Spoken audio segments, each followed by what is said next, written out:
Good morning. ಎಚ್ಚರಗೊಂಡಿದ್ದೀರಾ? ನೀವು ಎಲ್ಲಿಂದ ವೀಕ್ಷಿಸ್ತಾ ಇದ್ದೀರೆಂದು, ಯಾವಾಗ ವೀಕ್ಷಿಸ್ತಾ ಇದ್ದೀರೆಂದು ನನಗೆ ಗೊತ್ತಿಲ್ಲ. ಆದರೆ ನೀವು ಯಾವುದೇ ಸಮಯದಲ್ಲಾಗಲಿ ದೇವರ ವಾಕ್ಯ ಕೇಳುವಾಗ ನಂಬಿಕೆಯಿಟ್ಟವರಾಗಿ ಕೇಳ್ರಿ. ಪರಿಶುದ್ಧಾತ್ಮ ದೇವರು ಅದ್ಭುತ ಕಾರ್ಯಗಳನ್ನು ಮಾಡ್ತಾರೆ. ಚಿಕ್ಕ ಪ್ರಾರ್ಥನೆ. ಪರಿಶುದ್ಧ ದೇವರೇ, ಮತ್ತೊಂದು ದಿನ ಕೊಟ್ಟಿದ್ದೀರಿ. ಮತ್ತೊಂದು ಸಾರಿ ನಿಮ್ಮ ವಾಕ್ಯಕ್ಕಾಗಿ ಕಾದುಕೊಂಡಿದ್ದೇವೆ. ನಮ್ಮ ನಂಬಿಕೆ ಅಭಿವೃದ್ಧಿ ಆಗುವ ಹಾಗೆ ನಿಮ್ಮ ದಿವ್ಯ ವಾಕ್ಯಗಳನ್ನು ಮತ್ತೊಂದು ಸಾರಿ ನಮ್ಮೆಲ್ಲರಿಗೂ ಅನುಗ್ರಹಿಸಿರೆಂದು ಕ್ರಿಸ್ತನ ನಾಮದಲ್ಲಿ ಬೇಡುತ್ತೇವೆ ತಂದೆಯೇ, ಆಮೇನ್. ಎಷ್ಟು ಜನರಿಗೆ ದೇವರ ವಾಕ್ಯ ಅಂದ್ರೆ ಇಷ್ಟ ಪ್ರಿಯರೇ? ದೇವರ ವಾಕ್ಯ ಕೇಳಬೇಕು ಎಂದು ಎಷ್ಟು ಜನ ಆಸೆ ಪಡ್ತಾ ಇದ್ದೀರಿ? ಏನೋ ಪ್ರಸಂಗ ಕೇಳ್ತಿದ್ದೇವೆ ಅನ್ನುವಂಥದ್ದಲ್ಲ, ಇಂತಹ ವ್ಯಕ್ತಿ ವಾಕ್ಯ ಸಾರಿದ್ರೆ ಕೇಳಬೇಕನ್ನುವಂಥದ್ದಲ್ಲ. ಆದರೆ ದೇವರು ನನ್ನ ಸಂಗಡ ಏನ್ ಮಾತಾಡ್ತಾರೆ? ಯಾವುದೇ ಕಾಲ ಸಮಯದಲ್ಲಿ ನನಗೋಸ್ಕರ ದೇವರು ಸಿದ್ಧ ಮಾಡಿ ಇಟ್ಟಿರುವ ಸಂದೇಶ ಏನಾಗಿದೆ? ಬಹಳಷ್ಟು ಜನ ವಾಗ್ದಾನ ಬೇಕೆಂದು ಬಯಸ್ತಾರೆ. ಹೌದು, ಬೈಬಲ್ನಲ್ಲಿ 30,000ಕ್ಕಿಂತಲೂ ಹೆಚ್ಚು ವಾಗ್ದಾನಗಳಿವೆ. ಆ ವಾಗ್ದಾನಗಳನ್ನು ನಿಮ್ಮಷ್ಟಕ್ಕೆ ನೀವು ದೇವರ ಸನ್ನಿಧಿಯಲ್ಲಿ ಮೊಳಕಾಲೂರಿ ಪ್ರಾರ್ಥಿಸಿ ಸಂಪಾದಿಸಿಕೊಳ್ಳೋದಾದರೆ ಅವು ನಿಮ್ಮ ವಿಷಯದಲ್ಲಿ ನೆರವೇರ್ತವೆ. ದೇವರ ವಾಗ್ದಾನಗಳು ಅಂದರೆ ದೇವರ ಆಶೀರ್ವಾದಗಳು. ದೇವರ ಆಶೀರ್ವಾದಗಳು ಎಲ್ಲರಿಗೂ ಇವೆ. ಆತನ ಆಜ್ಞೆಗಳಾಗಲಿ, ಆತನ ವಾಗ್ದಾನಗಳಾಗಲಿ, ಆತನ ಕಟ್ಟಳೆಗಳಾಗಲಿ ಎಲ್ಲರೊಂದಿಗೂ ಮಾತಾಡುವಂಥವುಗಳಾಗಿ ಇವೆ. ಹಾಗೆಯೇ ವೈಯಕ್ತಿಕವಾಗಿ ನಿಮಗೆ ಅವಶ್ಯಕವಾಗಿರುವ ಮಾತುಗಳು ದೇವರು ನಿಮಗೆ ಅನುಗ್ರಹಿಸುವುದಕ್ಕಾಗಿ ಆಸೆ ಪಡುತ್ತಾರೆ. ಎಲ್ಲರಿಗೂ ಹೇಳುವುದು ಒಂದು ಸಂಗತಿಯಾಗಿರೋದಾದರೆ ನಿಮ್ಮ ದೇವರು ನಿಮ್ಮ ಸಂಗಡ ಮಾತಾಡೋದು ಮತ್ತೊಂದು ಸಂಗತಿಯಾಗಿರುತ್ತೆ. ಎಲ್ಲರಿಗೂ ಹೇಳುವಂಥದ್ದು ಎಲ್ಲರಿಗೂ ಒಂದು ರೀತಿಯಾಗಿ, ಈ ರೀತಿ ಪಬ್ಲಿಕ್ ಆಗಿ ಒಬ್ಬ ದೈವ ಸೇವಕರು ಒಂದು ಮೀಟಿಂಗ್ನಲ್ಲಿ ಇಲ್ಲವೇ ಒಂದು ಆಲಯದಲ್ಲಿ ಎಲ್ಲರಿಗೂ ಸಾರ್ತಿರುವಾಗ ನಾವು ಕೇಳ್ತೇವೆ, ಕಲಿತುಕೊಳ್ತೇವೆ. ಆದರೆ ದೇವರು ನಿಮಗೇನು ಹೇಳ್ತಿದ್ದಾರೆಂದು ತಿಳ್ಕೊಳ್ಬೇಕಾದ್ರೆ ನಿಮ್ಮಷ್ಟಕ್ಕೆ ನೀವು ಈ ಅನುದಿನದ ಧ್ಯಾನ ಆದ ನಂತರ ಒಬ್ಬಂಟಿಗರಾಗಿ ಕನಿಷ್ಠ ಕೆಲವು ನಿಮಿಷಗಳವರೆಗೂ ಮೊಳಕಾಲೂರಿದವರಾಗಿ, ದೇವರೇ ನನ್ನೊಂದಿಗೆ ಮಾತಾಡ್ರಿ. ಈ ದಿನ ನಿಮ್ಮ ಸಂದೇಶ ಎಷ್ಟೋ ನಿಮಿಷಗಳವರೆಗೂ ಕೇಳಿದ್ದೇನೆ, ಆದರೆ ಅದರಲ್ಲಿರುವ ಒಂದು ಮಾತು ನನಗೆ ಸಾಕಯ್ಯ, ನಿಮ್ಮ ಒಂದು ಮಾತು ಸಾಕು, ನೀವೇನು ಹೇಳ್ತೀರೋ ಹೇಳಿರಿ ಎಂಬುದಾಗಿ ನೀವು ಕೂಡ ಪ್ರಾರ್ಥಿಸಿ ನೋಡ್ರಿ. ನಿಮಗೆ ಅವಶ್ಯಕವಾಗಿರುವ ನಿಮ್ಮ ಆಧ್ಯಾತ್ಮಿಕ ಜೀವಿತವನ್ನು ಬಲಪಡಿಸುವಂತಹ, ನಿಮ್ಮ ನಂಬಿಕೆಯನ್ನು ವೃದ್ಧಿಗೊಳಿಸಿ, ನಿಮ್ಮ ಕಣ್ಣೀರನ್ನು ಒರೆಸುವಂತಹ, ನಿಮಗೆ ಆಧ್ಯಾತ್ಮಿಕ ಶಕ್ತಿ ಕೊಡುವಂತಹ ದಿವ್ಯ ವಾಕ್ಯಗಳನ್ನು ನೀವು ಕೇಳುವವರಾಗಿರ್ತೀರಿ. ಮನುಷ್ಯರ ಮಾತುಗಳು ಎಷ್ಟೊತ್ತು ಕೇಳಿದ್ರೂ ಕೂಡ ನಮಗೆ ತೃಪ್ತಿ ದೊರಕಲ್ಲ ಪ್ರಿಯರೇ. ಮನುಷ್ಯರ ಮಾತುಗಳು ಹೇಗಿರ್ತವೆ? ಹೊಗಳಿಕೆ ಮಾತುಗಳಾಗಿರ್ತವೆ, ಅತಿಶಯೋಕ್ತ ಮಾತುಗಳು, ಆರ್ಭಟದ ಮಾತುಗಳಾಗಿರ್ತವೆ. ಎಷ್ಟೋ ಡಾಂಬಿಕವಾಗಿ ಮಾತಾಡುವುದನ್ನು ನೋಡ್ತೇವೆ. ಏನೋ ದೊಡ್ಡದಾಗಿ ಆಧರಿಸುವಂತೆ ಮಾತಿನಲ್ಲಿಯೇ ಎಲ್ಲವನ್ನು ತೋರಿಸ್ತಾರೆ, ಆದರೆ ಕ್ರಿಯೆಗಳಲ್ಲಿ ತೋರಿಸುವುದಿಲ್ಲ. ಅವುಗಳಲ್ಲಿ ಯಾವುದೊಂದು ಮಾತು ನಮ್ಮ ಅವಶ್ಯಕತೆ ತೀರಿಸುವಂಥದ್ದಾಗಿರಲ್ಲ. ಆದರೆ ದೇವರ ವಾಕ್ಯ ಬಹಳ ಪ್ರಯೋಜನಕರವಾಗಿದೆ. ಅದು ಮಂಜಿನಂತಿದೆ, ನಮ್ಮ ದಾಹ ತೀರಿಸುತ್ತೆ. ಅದು ಹಾಲಿನಂತಿದೆ, ನಮ್ಮನ್ನು ಪೋಷಿಸುವಂಥದ್ದಾಗಿದೆ. ದೇವರ ವಾಕ್ಯ ಇಬ್ಬಾಯಿ ಕತ್ತಿಯಂತಿದೆ, ನಮ್ಮ ಹೃದಯವನ್ನು ಪರಿಶೋಧಿಸುವಂಥದ್ದಾಗಿದೆ. ದೇವರ ವಾಕ್ಯ ನಮಗೆ ಜೇನುತುಪ್ಪಕ್ಕಿಂತಲೂ ಸಿಹಿಯಾಗಿದೆ, ನಮಗೆ ಮಧುರ ಅನುಭವವನ್ನು ಕೊಡುತ್ತದೆ. ದೇವರ ವಾಕ್ಯ ಅಗ್ನಿಯಂಥದ್ದಾಗಿದೆ, ನಮ್ಮನ್ನು ಪರಿಪೂರ್ಣವಾಗಿ ಪರಿಶುದ್ಧಗೊಳಿಸುವಂಥದ್ದಾಗಿದೆ. ದೇವರ ವಾಕ್ಯ ಶುದ್ಧೀಕರಿಸುವಂತಹ ಒಂದು ಸಾಧನವಾಗಿದೆ. ಆತನ ವಾಕ್ಯವೆಂಬ ಶುದ್ಧ ಜಲಸ್ನಾನದಿಂದ ನಾವು ಶುದ್ಧರಾಗುತ್ತೇವೆ. ದೇವರ ವಾಕ್ಯ ಎಲ್ಲಾ ರೀತಿಯಲ್ಲಿ ನಮಗೆ ಆಶೀರ್ವಾದಕರವಾಗಿದೆ, ಆಹಾರದ ಹಾಗಿದೆ, ನಮ್ಮನ್ನು ಬದುಕಿಸಿ ನಮ್ಮನ್ನು ಪೋಷಿಸುವಂಥದ್ದಾಗಿದೆ. ಒಮ್ಮೆ ಸೆರ್ಗ್ಯ ಪೌಲನು ಎಂಬ ಒಬ್ಬ ಅಧಿಪತಿ ಇದ್ದ. ಅಪೊಸ್ತಲರ ಕೃತ್ಯಗಳು 13ನೇ ಅಧ್ಯಾಯದಲ್ಲಿ ಈ ವಿಷಯ ಕಾಣ್ತೇವೆ. ನಿಮಗೆ ಸಮಯ ಸಿಕ್ಕಾಗ ಈ ಅಧ್ಯಾಯ ಪೂರ್ತಿ ಓದಿ ನೋಡಿರಿ. ಆ ಸೆರ್ಗ್ಯ ಪೌಲನ ಬಳಿಯಲ್ಲಿ ಬರ್ ಯೇಸು ಎಂಬ ಒಬ್ಬ ವ್ಯಕ್ತಿ ಇದ್ದ. ಆ ಸಂದರ್ಭದಲ್ಲಿ ಪೌಲನು ಹಾಗೂ ಬರ್ನಬನು ಆ ಪ್ರಾಂತ್ಯದಲ್ಲೆಲ್ಲ ಪ್ರಯಾಣ ಮಾಡಿ ಸಂಚರಿಸುತ್ತಾ, ಬರ್ನಬ ಹಾಗೂ ಪೌಲನು ಆ ಪ್ರಾಂತ್ಯದಲ್ಲಿ ಪ್ರಯಾಣ ಮಾಡುತ್ತಾ ದೇವರ ನಡೆಸುವಿಕೆಯ ಪ್ರಕಾರ ಆ ದ್ವೀಪಕ್ಕೆ ಹೋಗ್ತಾರೆ. ಅಲ್ಲಿ ಈ ಸೆರ್ಗ್ಯ ಪೌಲನು ಎಂಬುವವನು ಪೌಲನನ್ನು ಬರ್ನಬನನ್ನು ಕರೆಸಿಕೊಂಡು ದೇವರ ವಾಕ್ಯ ಕೇಳಿಸಿಕೊಳ್ಳಬೇಕೆಂದಿದ್ದ. ಅವರು ದೇವಜನರಾಗಿದ್ದಾರೆ. ಅವರ ಮಾತುಗಳಲ್ಲಿ ದೇವರ ವಾಕ್ಯ ಕಾಣುತ್ತೇನೆ. ದೇವರ ಮನಸ್ಸು, ದೇವರ ಅಧಿಕಾರ, ದೇವರ ಶಕ್ತಿ, ದೇವರ ವಾಕ್ಯದ ಪ್ರಭಾವ ಎಂಥದೆಂದು ಗುರುತಿಸಿರುವ ಆ ಸೆರ್ಗ್ಯ ಪೌಲನು ಎಂಬ ಒಬ್ಬ ಅಧಿಪತಿ, ಒಬ್ಬ ಅನ್ಯನು ದೇವರ ವಾಕ್ಯ ಕೇಳಬೇಕೆಂದು ಆಶಿಸಿದ. ಈ ದಿನಗಳಲ್ಲಿಯೂ ನಿಜವಾಗಲೂ ಗಮನಿಸ್ತಿದ್ದೇವೆ, ದೇವರ ವಾಕ್ಯ ಕೇಳಬೇಕೆಂದು ಎಷ್ಟೋ ಜನರು ಅಭಿಲಾಷಿಸುತ್ತಿದ್ದಾರೆ. ಮನುಷ್ಯರ ಮಾತುಗಳನ್ನು ಕೇಳಿ ಕೇಳಿ ಬೇಸತ್ತು ಹೋಗಿ ಆಚಾರ ಭಕ್ತಿಯನ್ನು ಅಭ್ಯಾಸ ಮಾಡಿಕೊಂಡು ಯಾವುದೇ ರೀತಿಯ ಪ್ರಯೋಜನವಿಲ್ಲದೆ ತೃಪ್ತಿ ಇಲ್ಲದಂಥವರು ದೇವರ ವಾಕ್ಯಗಳನ್ನು, ಅಂದರೆ ಸಜೀವವುಳ್ಳ ದೇವರ ವಾಕ್ಯ, ಹೃದಯಾಂತರಾಳಗಳನ್ನು ಪರಿಶೀಲಿಸುವ ವಾಕ್ಯ, ದುಃಖಿತರನ್ನು ಸಂತೈಸುವ ವಾಕ್ಯ, ಕಣ್ಣೀರನ್ನು ಒರೆಸುವ ವಾಕ್ಯ, ಅದ್ಭುತ ಕಾರ್ಯ ಮಾಡುವ ದೇವರ ವಾಕ್ಯ, ಎಷ್ಟೋ ಅವಗಾಹನ ಉಂಟು ಮಾಡುವ ದೇವರ ವಾಕ್ಯ ಕೇಳಬೇಕೆಂದು ಆಸೆ ಪಡ್ತಿದ್ದಾರೆ. ಒಬ್ಬ ನಿಜವಾದ ದೈವ ಸೇವಕನು ಬಾಯಿ ತೆರೆದ್ರೆ ದೇವರನ್ನು ಮಹಿಮೆಪಡಿಸುವವನಾಗಿ ಕ್ರಿಸ್ತನನ್ನು ಮನುಷ್ಯರ ಬಳಿಗೆ ನಡೆಸುವವನಾಗಿರುವಾಗ ಆ ಮಾತುಗಳನ್ನು ಕೇಳುವುದಕ್ಕಾಗಿ ಎಷ್ಟೋ ಜನರು ಆಸೆ ಪಡ್ತಾರೆ. ಈ ಸೆರ್ಗೆ ಪೌಲನಿಗೂ ಸಮಸ್ಯೆ ಇದ್ದೇ ಇರ್ತವೆ. ಎಷ್ಟೇ ದೊಡ್ಡ ಅಧಿಪತಿ ಇದ್ರೂ ಕೂಡ ಸಮಸ್ಯೆಗಳು ಇರ್ತಾವಲ್ಲವೇ? ಅದಕ್ಕಾಗಿಯೇ ದೇವರ ವಾಕ್ಯ ಕೇಳಲು ಬಯಸಿದ. ಎಷ್ಟೋ ಆಸೆಯಿಂದ ದೇವರ ವಾಕ್ಯ ಕೇಳ್ತಾ ಇದ್ದ. ಕೇಳುವುದರಿಂದ ನಂಬಿಕೆ ಉಂಟಾಗುತ್ತೆ ಪ್ರಿಯರೇ. ಹಾಗೆ ಕೇಳುವುದು ಕ್ರಿಸ್ತ ಯೇಸುವಿನ ಮಾತುಗಳಾಗಿರಬೇಕು. ಆ ಕಾಲದಲ್ಲಿ ಬರ್ನಬಾ, ಸೌಲನು, ಅಂದರೆ ಹೊಸದಾಗಿ ರಕ್ಷಣೆ ಹೊಂದಿ ಪೌಲನಾಗಿ ಮಾರ್ಪಟ್ಟ ಸೌಲನು, ಎಷ್ಟೋ ಆಸಕ್ತರಾಗಿರುವ ಬೋಧಕರಾಗಿದ್ರು. ವಾಕ್ಯವನ್ನು ನಿರೂಪಿಸುವ ಬರ್ನಬಾ, ವಾಕ್ಯದ ಸತ್ಯ ಹೃದಯದೊಳಗೆ ತೂರಿಕೊಳ್ಳುವ ಹಾಗೆ ಸಾಕ್ಷಿಯಿಂದ ಸಾರುವಂತಹ ಸೌಲನ ಬೋಧನೆ ಆತ್ಮಗಳನ್ನು ರಕ್ಷಣೆಯೊಳಗೆ ನಡೆಸುವಂಥದ್ದಾಗಿತ್ತು. ಈ ದಿನಗಳಲ್ಲಿಯೂ ಇಷ್ಟೊಂದು ಪ್ರಸಂಗ ಕೇಳ್ತಾ ಇದ್ದೀರಲ್ಲವೇ? ನೀವು ಏನಾದರೂ ನಿಮ್ಮ ಹೃದಯ ಮಾರ್ಪಡಿಸಿಕೊಳ್ತಾ ಇದ್ದೀರಾ? ನಿಮ್ಮ ಜೀವಿತದಲ್ಲಿ ಏನಾದರೂ ನಿರೀಕ್ಷೆ ಉಂಟಾಗ್ತಾ ಇದೆಯಾ? ನಂಬಿಕೆ ಉಂಟಾಗ್ತಾ ಇದೆಯಾ? ಉಂಟಾಗ್ತಿದೆ ಎಂದು ಅನೇಕರು ತಿಳಿಯಪಡಿಸ್ತಾ ಇದ್ದಾರೆ. ಹಾಗೆ ಉಳಿದವರು ಕೂಡ ತಿಳಿಯಪಡಿಸಿ. ಆಲ್ಮೋಸ್ಟ್ ಈ ಅಧಿಪತಿ ಸೆರ್ಗೆ ಪೌಲನೆಂಬ ಅಧಿಪತಿಯ ಮನಸ್ಸು ಕರಗಿತು. ಆ ದೇವರ ವಾಕ್ಯ ಇನ್ನೂ ಆಸಕ್ತಿಯಿಂದ ಕೇಳ್ತಿರುವಾಗ, ರಕ್ಷಣೆ ಹೊಂದುವುದಕ್ಕಾಗಿ ಅವನು ತನ್ನ ಹೃದಯ ಸಿದ್ಧಪಡಿಸಿಕೊಳ್ಳುತ್ತಿರುವಾಗ, ಪಕ್ಕದಲ್ಲಿಯೇ ಒಬ್ಬನಿದ್ದಂತೆ, ಎಲುಮನು ಎಂಬುವವನು, ಅಂದರೆ ಮಂತ್ರವಾದಿ ಎಂದರ್ಥ. ಅವನೊಬ್ಬ ಯಹೂದ್ಯನಾಗಿದ್ದ. ಅವನಿಗೆಲ್ಲ ಗೊತ್ತಿತ್ತು, ಹಳೆ ಒಡಂಬಡಿಕೆ ಎಲ್ಲ ಗೊತ್ತಿತ್ತು. ಯಹೂದ್ಯನಾಗಿದ್ದ, ಧರ್ಮಶಾಸ್ತ್ರ ತಿಳಿದವನಾಗಿದ್ದ.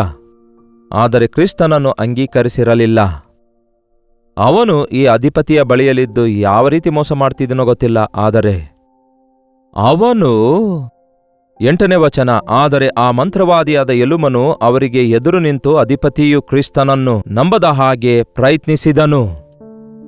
ಈ ದಿನ ಇಂಥವರು ಕೂಡ ಹೆಚ್ಚಾಗಿದ್ದಾರೆ ಪ್ರಿಯರೇ. ಎಲುಮನು ಎಂಬ ಮಂತ್ರವಾದಿಗಳಂಥವರು ದೇವರ ವಾಕ್ಯ ಕೇಳಿ ಎಲ್ಲಿ ಮನುಷ್ಯರು ಮಾರ್ಪಡುತ್ತಾರೋ ಅಂದುಕೊಂಡು ಆ ವಾಕ್ಯವನ್ನು ಅಡ್ಡತಿಡ್ಡವಾಗಿ ಮಾರ್ಪಡಿಸುವಂಥವರು, ವಾಕ್ಯವನ್ನು ಬೋಧಿಸುವ ಬೋಧಕರ ವಿಷಯವಾಗಿ ಅಪವಿತ್ರವಾಗಿ, ಅಸಭ್ಯವಾಗಿ, ಅಂದರೆ ವಾಕ್ಯ ಸಾರುವ ಸೇವಕರನ್ನು ವಿಮರ್ಶಿಸಿ ನಿರ್ಲಕ್ಷ್ಯ ಮಾಡುವಂಥವರು, ಆ ಬೋಧನೆ ವಿಷಯದಲ್ಲಿ ಗೇಲಿ ಮಾಡಿ ಪರಿಹಾಸ್ಯ ಮಾಡುವ ಸ್ಥಿತಿಗೆ ಬಿದ್ದೋಗುವವರು ಎಷ್ಟೋ ಹೆಚ್ಚಾಗಿ ಸುವಾರ್ತೆಗೆ ಅಭ್ಯಂತರಕರವಾದವರಾಗಿರ್ತಾರೆ. ಮಾರ್ಪಡಬೇಕೆನ್ನುವವರು ದೇವರ ವಾಕ್ಯವನ್ನು ಕೇಳಿ ನಂಬಿಕೆ ಇಡಬೇಕೆಂದಿರುವವರ ಕುರಿತಾಗಿ ಅಭ್ಯಂತರ ಮಾಡುವಂಥವರ ವಿಷಯವಾಗಿ ದೇವರು ಸುಮ್ಮನೆ ಇರಲ್ಲ ಪ್ರಿಯರೇ. ದೇವಜನರನ್ನು ಪರಿಹಾಸ್ಯ ಮಾಡಿ, ದೇವರ ವಾಕ್ಯ ನಿರ್ಲಕ್ಷ್ಯ ಮಾಡಿ, ದೇವರ ವಿರುದ್ಧ ತಿರುಗಿ ಬೀಳುವವರನ್ನೇ ದೇವರು ಸುಮ್ಮನೆ ಬಿಡೋದಿಲ್ಲ. ಅವರಾದರೂ ಮಾರ್ಪಡ್ತಾರೆ, ಇಲ್ಲವಾದರೆ ಅವರ ವಿರುದ್ಧವಾಗಿ ಕಠಿಣವಾದ ಶಿಕ್ಷೆ ಆದರೂ ಬಂದ್ಬೀಳುತ್ತೆ. ಯಶ್, ಕಣಿ ತುಳಿಯುವ ಎತ್ತುಗಳ ಬಾಯಿ ಕಟ್ಟುವುದು ನಿನಗೆ ಕ್ಷೇಮವಲ್ಲ. ಆ ದಿನದಲ್ಲಿ ಸೌಲನ ವಿಷಯದಲ್ಲಿ ದೇವರು ಹೇಳ್ತಾರೆ, ಸಭೆಗಳನ್ನು ಹಾಳು ಮಾಡ್ತಾ ಕ್ರೈಸ್ತರನ್ನು ಹಿಂಸೆಗೊಳಿಸುತ್ತಿರುವ ಈ ಸೌಲನೇ ಈಗ ವಾಕ್ಯವನ್ನು ಬೋಧಿಸಿ ಆತ್ಮಗಳನ್ನು ಸಂಪಾದಿಸುವ ಪೌಲನಾಗಿ ಮಾರ್ಪಟ್ಟ. ಎಂತಹ ಅದ್ಭುತ ನೋಡಿ! ದೇವರನ್ನು ತಿರಸ್ಕರಿಸುವಂಥವರಿಗೆ ದೇವರು ತಿರಸ್ಕರಿಸುವುದಿಲ್ಲ, ಬದಲಿಗೆ ಹೆಚ್ಚಾಗಿ ಪ್ರೀತಿಸುತ್ತಾ ಇರುವುದರಿಂದ ನಿಮ್ಮ ಹೃದಯ ಬದಲಾಯಿಸಿಕೊಳ್ಳಬೇಕು. ನೀವು ದೇವರಿಗೆ ಒಪ್ಪಿಸಿಕೊಳ್ಳುವುದಾದರೆ, ಪಶ್ಚಾತ್ತಾಪ ಪಡುವುದಾದರೆ ಆತನು ಕ್ಷಮಿಸುತ್ತಾನೆ. ಆದರೆ ಇತರರಿಗೆ ಅಭ್ಯಂತರವಾಗಿರುವವರ ವಿಷಯದಲ್ಲಿ ದೇವರು ಅಂಥವರನ್ನು ಕಠಿಣವಾಗಿ ಶಿಕ್ಷಿಸ್ತಾರೆ ಪ್ರಿಯರೇ. ಈ ಚಿಕ್ಕವನಲ್ಲಿ ಯಾರಿಗಾದರೂ ಒಬ್ಬನು ಅಭ್ಯಂತರವಾಗಿರುವುದಾದರೆ ಅವನ ಕೊರಳಿಗೆ ಬೀಸುವ ಕಲ್ಲನ್ನು ಕಟ್ಟಿ ಅವನನ್ನು ತಕೊಂಡೋಗಿ ನಡು ಸಮುದ್ರದಲ್ಲಿ ಬೀಸಾಡುವುದು ಒಳ್ಳೆಯದೆಂದು ಯೇಸು ಹೇಳಿದ್ದಾರೆ. ಆಲೋಚಿಸಿರಿ. ಬೀಸುವ ಕಲ್ಲು ಕುತ್ತಿಗೆಗೆ ಕಟ್ಟಿ, ಬೀಸುವ ಕಲ್ಲಂದ್ರೆ ಗೊತ್ತಲ್ಲವೇ? ಭಾರವಾದ ಕಲ್ಲು ಕೊರಳಿಗೆ ಕಟ್ಟು ಸಮುದ್ರದಲ್ಲಿ ಬೀಸಾಡಿದ್ರೆ ಏನಾಗುತ್ತೆ? ಮೇಲಕ್ಕೆ ಬರಲಿಕ್ಕಾಗುತ್ತದೋ? ಅದೇ ಅವನಿಗೆ ಬೆಟರಂತೆ. ಈ ದಿನ ಎಷ್ಟೋ ಜನರು ತಾವು ನಂಬಲಾರದೆ ನಂಬುವಂಥವರಿಗೂ ಕೂಡ ಅವರು ಅಭ್ಯಂತರಕರವಾಗಿರ್ತಿದ್ದಾರೆ. ದಯವಿಟ್ಟು ಅಂಥವರು ಶಿಕ್ಷೆಗೆ ಪಾತ್ರರಾಗ್ತೀರಿ, ಜಾಗ್ರತೆ. ನಿಮಗಿಷ್ಟ ಇಲ್ಲ ಅಂದ್ರೆ ಬಿಟ್ಬಿಡ್ರಿ. ದೇವರು ಬೇಡ ಅನ್ನುತ್ತಾ ಇಲ್ಲ. ದೇವರು ಯಾರನ್ನು ಬಲವಂತವಾಗಿ ಮಾರ್ಪಡು ಅನ್ನುತ್ತಾ ಇಲ್ಲ, ಮಾರ್ಪಡದಿದ್ರೆ ಹೊಡೆಯುತ್ತೇನೆ, ಬೈತೇನೆ, ಶಿಕ್ಷಿಸ್ತೇನೆ, ದಂಡಿಸ್ತೇನೆ ಅನ್ನುತ್ತಾ ಇಲ್ಲ. ಯಾರನ್ನೇ ಆಗಲಿ ಯಾವತ್ತೇ ಆತನು ಗದರಿಸಿ, ಶಿಕ್ಷಿಸಿ, ಭಯಪಡಿಸಿ ಮಾರ್ಪಡಿಸಲಿಲ್ಲ, ಮಾರ್ಪಡಿಸುವುದೂ ಇಲ್ಲ. ನೋಡಿರಿ, ಇತ್ತೀಚಿನ ದಿನಗಳಲ್ಲಿನ ಬೋಧನೆಯಲ್ಲಿ ಬದಲಾವಣೆ ಕಾಣಿಸಬಹುದು. ಆಸೆಗಳನ್ನು ಕುರಿತು ಬೋಧಿಸಬಹುದು, ಭಯಪಡಿಸಿ ಮಾರ್ಪಡಿಸುವಂಥವರಿದ್ದಾರೇನೋ. ಆದರೆ ಯೇಸು ತನ್ನ ಶಿಷ್ಯರಿಗೆ ಹೇಳಿದ್ದೇನೆಂದರೆ, ನೀವು ಹೋಗಿ ಸುವಾರ್ತೆ ಸಾರಿರಿ. ನಂಬುವವನು ರಕ್ಷಿಸಲ್ಪಡ್ತಾನೆ, ನಂಬದೇ ಇರುವವನು ಶಿಕ್ಷೆಗೆ ಪಾತ್ರನಾಗ್ತಾನೆ ಎಂದಿದ್ದಾರೆ. ನಿಮ್ಮನ್ನು ಸ್ವೀಕರಿಸುವುದಾದರೆ ಅವರ ಮನೆಯಲ್ಲಿ ನೆಲೆಸಿರಿ, ನಿಮ್ಮನ್ನು ತಿರಸ್ಕರಿಸುವುದಾದರೆ ನಿಮ್ಮ ಕಾಲಿನ ಧೂಳಿ ಅವರ ಮನೆಯಲ್ಲಿ ಝಾಡಿಸಿ ಹೋಗಿರಿ ಎಂದು ಯೇಸು ತನ್ನ ಶಿಷ್ಯರಿಗೆ ಹೇಳಿದಾರಲ್ಲವೇ? ಯೇಸುವೇ ದೇವರಾಗಿದ್ದಾರೆಂಬ ಮಾತು ನಿಮಗೆ ಇಷ್ಟವಾಗಿರೋದಾದರೆ ನಂಬಿರಿ, ಇಲ್ಲವಾದರೆ ಬಿಟ್ಟುಬಿಡಿರಿ. ನಂಬುವವರಿಗೆ ಯಾಕೆ ನೀವು ಅಭ್ಯಂತರವಾಗಿರ್ತೀರಿ? ಅದರಿಂದ ನಿಮಗೇ ಮತ್ತಷ್ಟು ಹೆಚ್ಚಾದ ಕೇಡುಂಟಾಗುತ್ತೆ.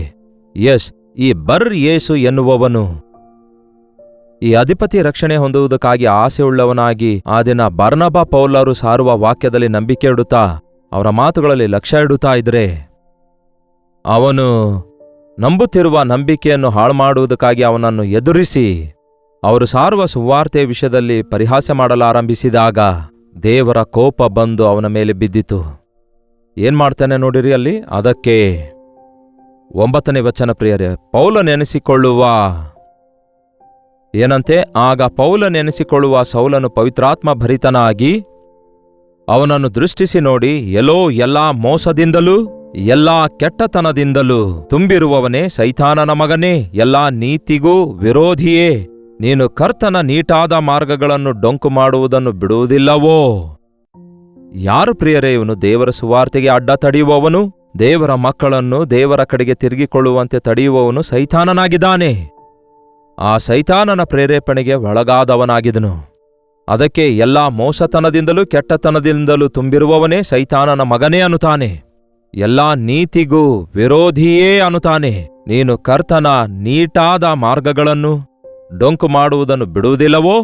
ಈಗೋ ಕರ್ತನು ನಿನ್ನ ಮೇಲೆ ಕೈಯೆತ್ತಿದ್ದಾನೆ, ನೀನು ಕುರುಡನಾಗಿ ಕೆಲವು ಕಾಲ ಸೂರ್ಯನನ್ನು ಕಾಣದೇ ಇರುವಿ ಎಂದು ಹೇಳಿದನು. ಆ ಕ್ಷಣವೇ ಅವನಿಗೆ ಕಣ್ಣು ಮೊಬ್ಬಾಗಿ ಕತ್ತಲೆ ಉಂಟಾಯಿತು. ಅವನು ಕೈ ಹಿಡಿಯುವವರನ್ನು ಹುಡುಕುತ್ತಾ ತಿರುಗಾಡಿದನು. ದೇವರ ಕೈ ನಿನ್ನ ಮೇಲೆ ಎತ್ತಲ್ಪಟ್ಟಿದೆ, ನೀನು ಸ್ವಲ್ಪ ಕಾಲ ಏನಂತೆ ಕುರುಡನಾಗಿ ಸೂರ್ಯನನ್ನು ನೋಡದೇ ಇರುವಿ ಅನ್ನುತ್ತಾನೆ. ಆ ಕ್ಷಣವೇ ಅವನ ಕಣ್ಣುಗಳು ಮೊಬ್ಬಾಗ್ತವೆ. ಮೊಬ್ಬಾಗಿ ಏನು ನೋಡ್ಲಿಕ್ಕಾಗೋದಿಲ್ಲ, ಕತ್ತಲಾಗ್ತವೆ, ನಡೀಲಿಕ್ಕಾಗ್ಲಿಲ್ಲ. ಯಾವನಾದ್ರೂ ಕೈ ಹಿಡಿದು ನಡೆಸುತ್ತಾನೋ ಎಂಬುದಾಗಿ ಹುಡುಕಾಡ್ತಾನೆ. ಈ ದಿನ ನೋಡಿರಿ ಪ್ರಿಯರೇ, ಬಹಳಷ್ಟು ಜನ ಸುವಾರ್ತೆಗೆ ವಿರೋಧಿಸುವವರು ತಯಾರಾಗಿದ್ದಾರೆ. ಅವರು ಅಂಧರಾಗ್ತಿದ್ದಾರೆ. ಅವರ ಮನೋನೇತ್ರಗಳು ಸೈತಾನನು ಕುರುಡು ಮಾಡ್ತಿದ್ದಾನೆ. ಅವರು ಮಾತಾಡುವ ಮಾತುಗಳಿಗೆ ಅರ್ಥವೇ ಇರಲ್ಲ. ಅವರು ಏನ್ ಮಾಡ್ತಿದ್ದಾರೆಂದು, ಎಲ್ಲಿಗೆ ಹೋಗ್ತಿದ್ದಾರೆಂದು ಕೂಡ ಗೊತ್ತಿಲ್ಲ. ಇವನ ಮೇಲೆ ಭಯಂಕರವಾದ ಶಿಕ್ಷೆ ಬರುತ್ತೆ. ಆದರೆ ಎಷ್ಟು ಕೃಪೆ ಅದರಲ್ಲಿದೆ ನೋಡಿ. ಸ್ವಲ್ಪ ಕಾಲ ಅಂತೆ. ನಿನ್ನ ತಪ್ಪನ್ನು ನೀನು ತಿಳಿದುಕೊಳ್ಳುವವರೆಗೂ, ನೀನು ಪಶ್ಚಾತ್ತಾಪ ಪಡುವವರೆಗೂ ನೀನು ಕುರುಡನಾಗಿರುತ್ತಿ. ನೀನು ಯೇಸುವೇ ನನ್ನ ಮನೋನೇತ್ರಗಳನ್ನು ಬೆಳಗಿಸಿರಿ ಎಂದು ಪ್ರಾರ್ಥಿಸಿದಾಗ ನಿನ್ನ ಮನೋನೇತ್ರ ಬೆಳಗಿಸಲ್ಪಡುತ್ತವೆ ಎಂದು ಹೇಳ್ತಾನೆ. ಸೌಲನು ಪೌಲನಾಗಿ ಮಾರ್ಪಟ್ಟಾಗ, ನಡು ಮಧ್ಯಾಹ್ನದಲ್ಲಿ ದೇವರ ಬೆಳಕನ್ನು ಕಂಡಾಗ ಅವನ ಕಣ್ಣು ಮೊಬ್ಬಾದುವು, ಕುರುಡನಾದನು, ಏನೂ ಕಾಣಲಿಲ್ಲ. ಆದರೆ ಅವನು ಯೇಸುವೇ ರಕ್ಷಕನೆಂದು ಗುರುತಿಸಿ ಪಶ್ಚಾತ್ತಾಪಪಟ್ಟಾಗ, ಪ್ರಾರ್ಥಿಸಿದಾಗ ಅವನ ಮನೋನೇತ್ರಗಳು, ಅವನ ಕಣ್ಣೊಳಗಡೆಯಿಂದ ಪೊರೆಗಳು ಉದುರಿರುವುದನ್ನು ನಾವು ಕೇಳ್ತೇವೆ.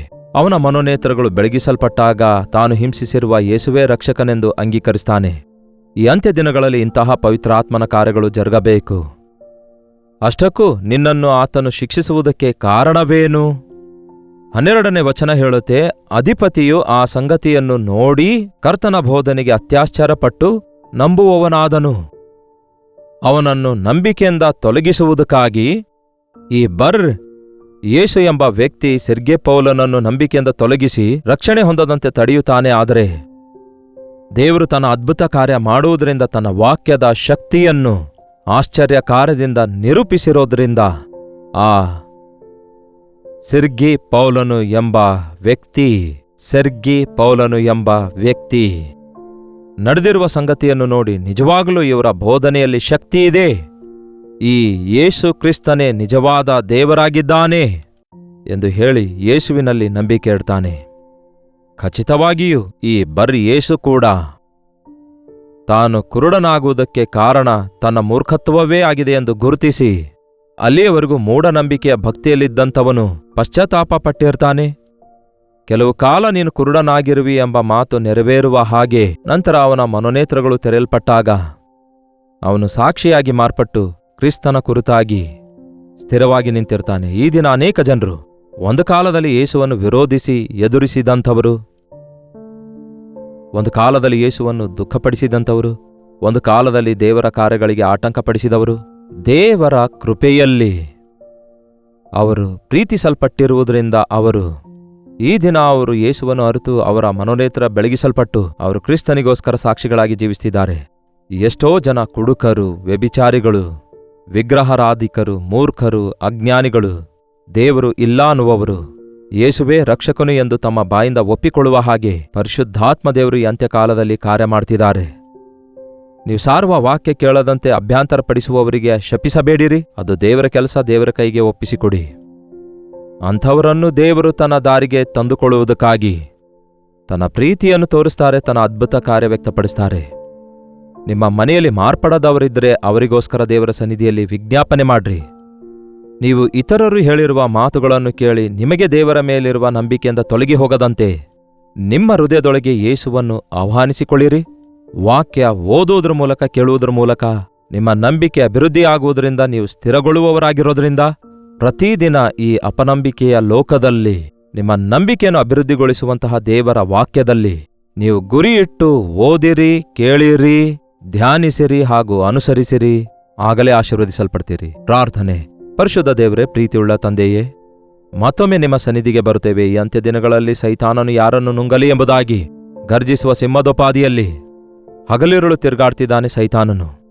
ನಿಮ್ಮ ಸುವಾರ್ತೆಯನ್ನು ಅಭ್ಯಂತರಗೊಳಿಸುವುದಕ್ಕಾಗಿ, ಅನೇಕರನ್ನು ತನ್ನ ಕಡೆಗೆ ಸೆಳೆಯುವುದಕ್ಕಾಗಿ, ಸುವಾರ್ತೆ ಕೇಳದಂತೆ ಅನೇಕರನ್ನು ತಪ್ಪು ದಾರಿ ಹಿಡಿಸುವುದಕ್ಕಾಗಿ ಅವನು ಮಾಡುತ್ತಿರುವ ಸಕಲ ಪ್ರಯತ್ನಗಳನ್ನೆಲ್ಲ ನಜರೇತಿನ ಯೇಸು ಕ್ರಿಸ್ತನ ನಾಮದಲ್ಲಿ ವಿಫಲಗೊಳಿಸುತ್ತೇವೆ.